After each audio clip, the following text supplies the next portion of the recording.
오늘 아침에는 우리 창세기 36장을 읽게 됩니다. 창세기 36장. 36장은 특별히 에서의 후손에 대해서 간략하게 소개하는 장입니다. 우리 먼저 1절 말씀을 함께 읽습니다. 에서 곧 에돔의 대략이 이러하니라. 아멘. 우리 한글 개역 성경에서는 대략 이렇게 번역했지만은 그 대략의 의미가 에서 곧 에돔의 족보 또는 에서 곧 에돔의 후손이란 뜻입니다. 에서의 별명이 에돔이었습니다. 그래서 에서는 이름이 털이 많다라는 뜻이고 에돔은 그 몸이 붉다. 그래서 붉다라고 하는 뜻입니다. 분명히 창세기는 1장부터 11장까지의 원역사와 12장부터 50장까지 족장에 관한 구속사입니다. 그러면 창세기 35장 마지막 부분에서 이삭이 180세의 기운이 지내서 세상을 떠났다라고 마무리 짓습니다. 그러면은 족장의 서열대로 하면 아브라함과 이삭과 그 다음에 야곱이 소개돼야 합니다. 그럼에도 불구하고 36장에서 에서의 족보, 에서의 후손들을 먼저 간략하게 소개한 후에 37장에 가서 야곱의 이야기가 펼쳐집니다. 왜 그랬을까 하는 겁니다. 왜 그랬을까요? 성경이 무의미하게 에서의 후손들, 특별히 그 에서의 후손들 보면 아말렉이라고 하는 그 족속이 에서의 후손에 속합니다.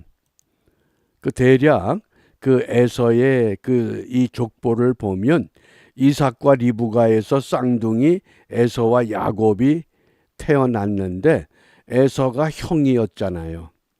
그런데 그 에서가 세 명의 부인 아다, 오홀리바마, 바스맛 이렇게 세 명의 부인을 얻었고 이 엘리바스, 아다가 낳은 엘리바스의 그 첩 딥나가 낳은 아들이 아말렉이 되는 겁니다. 그러니까 아주 거대한 족속을 이루어냈습니다. 그런데 문제는 무엇이냐? 장자가 에서지만은 장자의 복을 누리지 못한 그 모습을 잠깐 36장에서 보여준 것이라고 이해하면 좋겠습니다. 쉽게 생각하면 우리가 모태신앙이라고 자랑하는 경우가 있습니다. 에서가 모태신앙으로 장자의 명분을 받았던 사람입니다. 그런데 모세는 이 에서는 어떻게 했습니까? 장자의 명분을 경홀히 여겼다. 그러니까 너무 가볍게 생각했다. 내가 이미 장남으로 태어났으니 장남의 서열은 바뀌지 않을 것이야.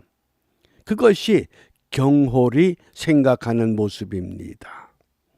그래서 오늘 이 에서의 이 후손들을 소개하는 그 모습 가운데서 그 세 명의 부인들 아다와 오홀리바마와 이 바스맛이라고 하는, 그런데 이 이름을 보면 이름들은 참 아름다운 이름입니다. 왜냐하면 아다라고 하는 이름의 뜻은 광명 또는 아름다움 이런 뜻입니다. 또 오홀리바마는 지극히 높은 곳의 장막, 지극히 높은 낮은 곳이 아니라 높은 곳의 장막이다. 또 바스맛이라고 하는 이름은 향기라는 뜻입니다. 그러니까 이름 자체들은 굉장히 좋은 이름들을 가지고 있습니다마는 결국은 에서의 부인들이 되면서 그들을 통해서 이스라엘을 괴롭히는, 언약의 백성들을 괴롭히는 수많은 자손들이 이 땅에 번성했다고 하는 것을 우리는 잊지 말아야 됩니다. 그럼 왜 하나님께서 이렇게 이 에서의 후손들을 소개하고 있는가? 그 이유가 있습니다. 그 이유가 창세기 25장 23절 말씀, 우리 함께 읽어봅니다. 여호와께서 그에게 이르시되 두 국민이 내 태중에 있구나. 에서와 야곱이 모태에 있을 때에 여호와 하나님께서 예언하신 겁니다. 여호와께서 누구에게? 리브가에게 이르시되 두 국민이 내 태중에 있구나. 두 민족이 내 복중에서부터 나누이리라. 이미 모태에서부터 에서와 야곱은 분리된 백성이라고 예언하셨습니다. 그리고 이 족속이 저 족속보다 강하겠고 큰 자는 어린 자를 섬기리라. 아무리 아말렉 같은 거대한 족속들이 형성이 된다 할지라도 큰 자는 어린 자 야곱, 택하신 백성, 언약의 백성을 섬겨야 한다.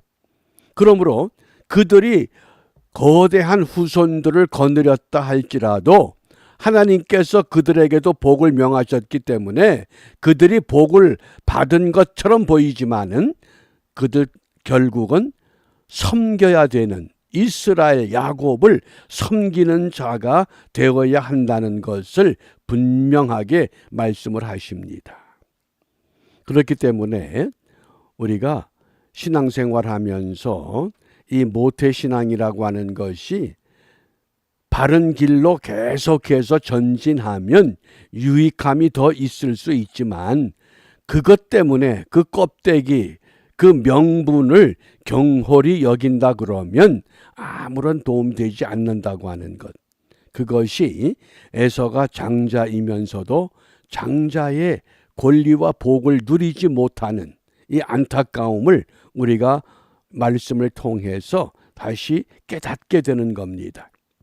그러니까 이 언약의 백성 야곱과 또 언약의 백성에 들어가지 못하는 이 에서의 관계, 더 나아가서 하나님이 선택한 백성과 선택받지 못한 백성의 차이가 무엇이냐, 그것을 드러내 보이시려고 창세기 36장에 보면 우리가 발음하기도 어려운 수많은 사람들의 이름을 오늘 우리에게 보여주고 있습니다.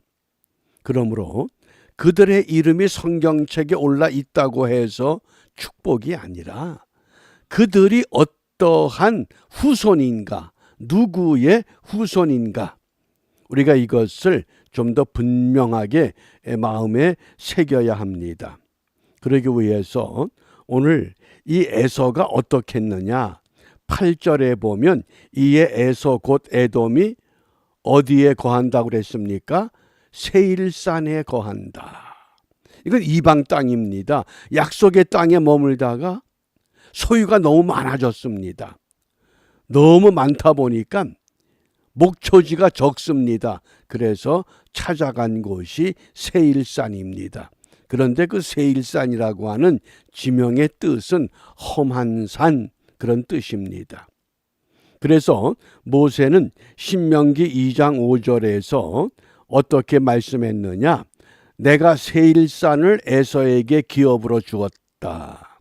하나님께서 이미 이 야곱과 에서를 복중에서 구분하실 때에 에서가 차지할 기업은 약속의 땅 가나안이 아니라 너희들은 이방인의 땅 세일산에 거해야 된다.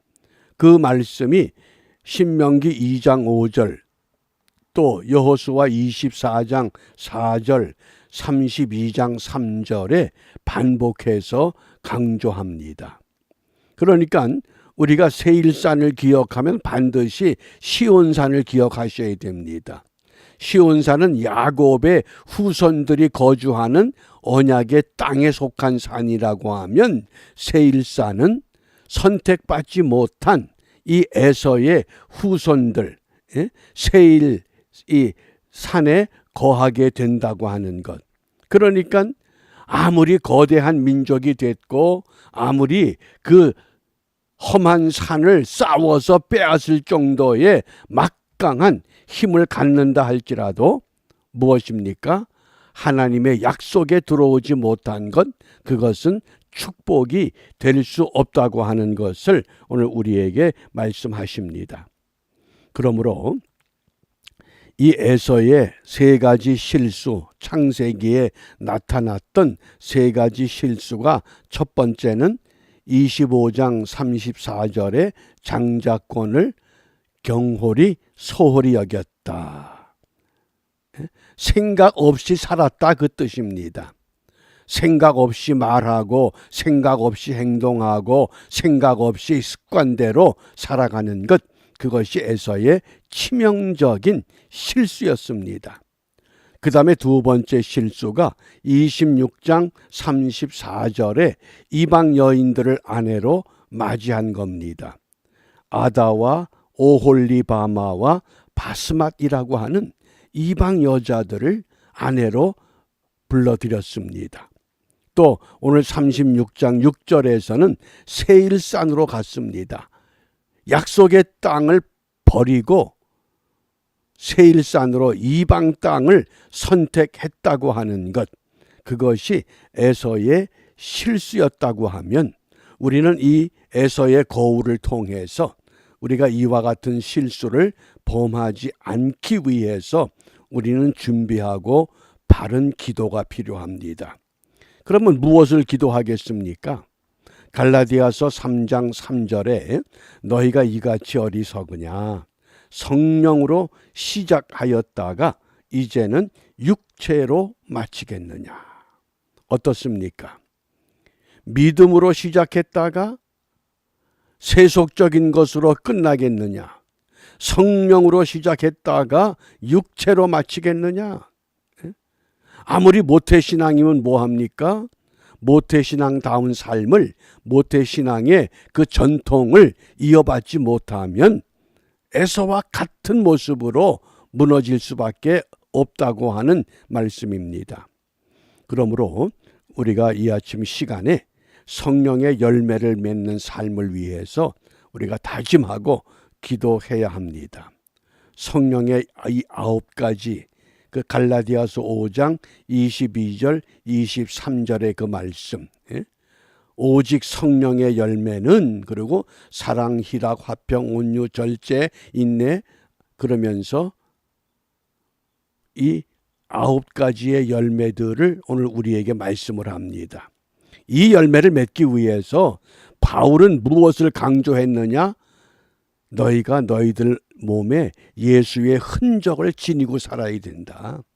예수의 흔적, 스티그마라고 하는 것, 이거는 지울 수도 없는 겁니다. 이 스티그마라고 하는 것, 불도장을 의미합니다. 성령으로 인침받는 것도 스티그마의 일종입니다.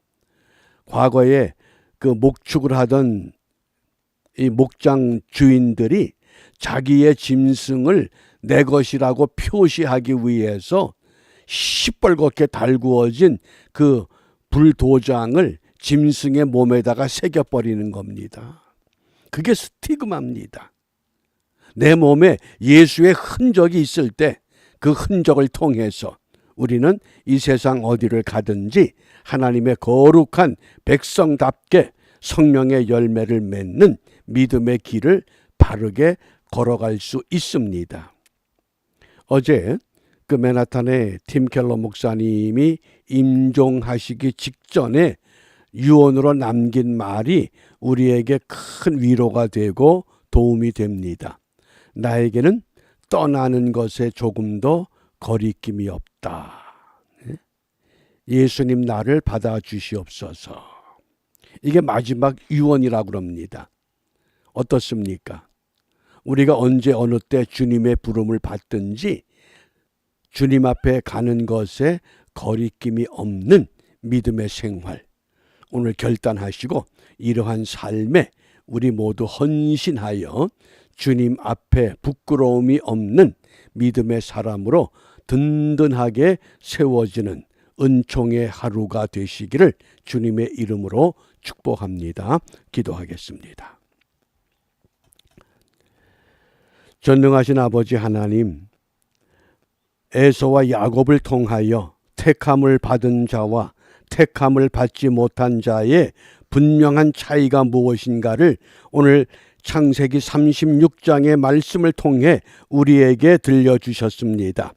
우리 또한 믿음의 사람으로 이 땅에 부름받아 싸운 즉 끝까지 야곱과 같은 믿음의 사람으로 살아갈 수 있도록 성령께서 우리의 삶을 붙잡아 주시고 예수의 흔적을 갖고 어디를 가든지 하나님의 백성의 아름다움과 거룩함과 하나님의 부름에 합당한 믿음의 상을 위해서 한 걸음 한 걸음 주님 앞에 더 가까이 나아가는 은혜의 삶을 이루어 나가도록 축복하여 주시옵소서.